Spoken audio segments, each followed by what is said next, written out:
Hello हमारी YouTube family, कैसी आशा करती हूँ सभी लोग अच्छे होंगे, स्वस्थ होंगे, मस्त होंगे। आज एक बड़ा प्यारा सा छठ ललाई छठ का सोहर लेके आया हूँ। बड़ा ही सुंदर है। देखिए जिन बहनों को बच्चा नहीं होता कितना दुखी रहती हैं। बहुत दुख की बात है, बहुत दुख की बात है, अपार दुख है। इससे ज़्यादा दुख नहीं हो सकता है कुछ। जिनको नहीं है इस दर्द को वही समझती हैं। कितने ताने सुनती हैं, कितनी वो होती हैं। और कोई व्रत पूजा आ जाता तो मन और ज़्यादा दुखित हो जाता है कि हम सबके बीच में बैठ नहीं सकते हैं। तो हे माँ भगवती, हे छठ माता, किसी को ऐसे अवसर ना दो, सभी को गोदी हरी भरी रखना। तो आप लोग गीत सुनिए, बहुत ही प्यारा गीत है। और आप सभी को मेरा वंदन अभिनंदन, बार बार प्रणाम। और वीडियो को थोड़ा सपोर्ट करिए। आप लोग बहुत पीछे हैं हम अभी, तो आप लोग को सपोर्ट की ज़रूरत है। प्लीज़ आप लोग सपोर्ट करिए। एक लाइक एक कमेंट से कुछ नहीं जाता है, तो आप लोग ज़रूर चैनल भी सब्सक्राइब कर लीजिए और सपोर्ट भी करिए। तब गीत सुनिए आप।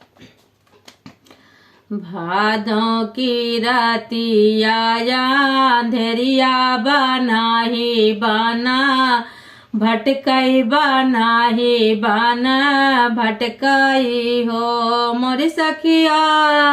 महुआ पकाड़ी सीता रोमई बनाही माना, सिसकई मानाही माना, सिसकई हो सखिया। महुआ पकाड़ी सीता रोमई मानाही माना, सिसकई मानाही माना, सिसकई हो। भादों की रातिया अंधेरिया बनाही बना, भटकई बनाही बना, भटकई हो सखिया। महुआ पकाड़ी सीता रोमई मानाही माना, सिसकई मानाही माना, सिसकई हो सखिया। महुआ पकाड़ी सीता रोमई मानाही माना, सिसकई मानाही माना, सिसकई हो। तो देखिए, बन से निकाली बना तपसी तो सिया जी से पूछई, तो सिया जी से पूछई हो।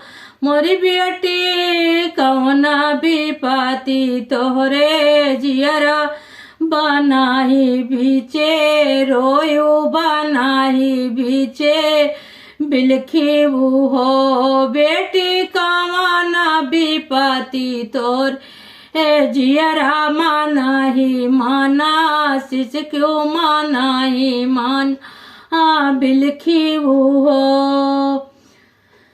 बन से निकाली बना तपसी तो सिया जी से पूछई, तो सिया जी से पूछाई हो। बेटी कामना विपति तोहरे जियरा मानाही माना, रो बनाई बीचे बिलखऊ बनाई बीचे बिलखऊ हो।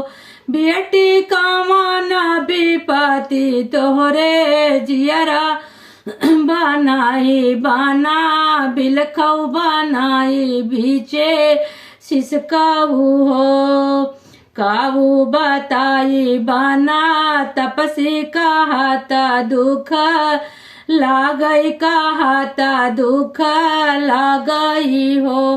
तपसी आज है छठिया के दिनवा माना, बड़ा व्याकुल माना, बड़ा दुखी हो। तपसी आज है छठिया के दिनवा माना, बड़ा व्याकुल माना, बड़ा व्याकुल हो।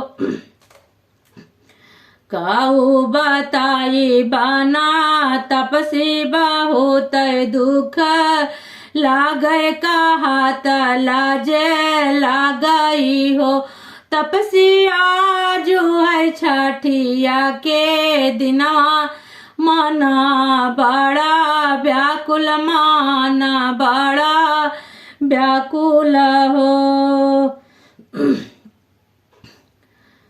तो तब से माता बताई, जाऊ तो बेटिया पाने सासुर घर आयाऊ रौसा जन घर आयाऊ रौसा जन घर हो, बेटी आजू के नावा ये माही नवा लाला ना तोरे होई है लाला ना तोरे होई हाई हो, बेटी आजू के नावा ये माही नवा लाला ना तोहरे होई है लाला ना तोहरे होई हाई हो, बेटी सागर तू बड़ा सा खानायो औ कुसावा गाड़ायो तो कुसावा गाड़ायो महुआ चौरा छठी पूजा यू तो महुआ चौरा छठी पूजी हो,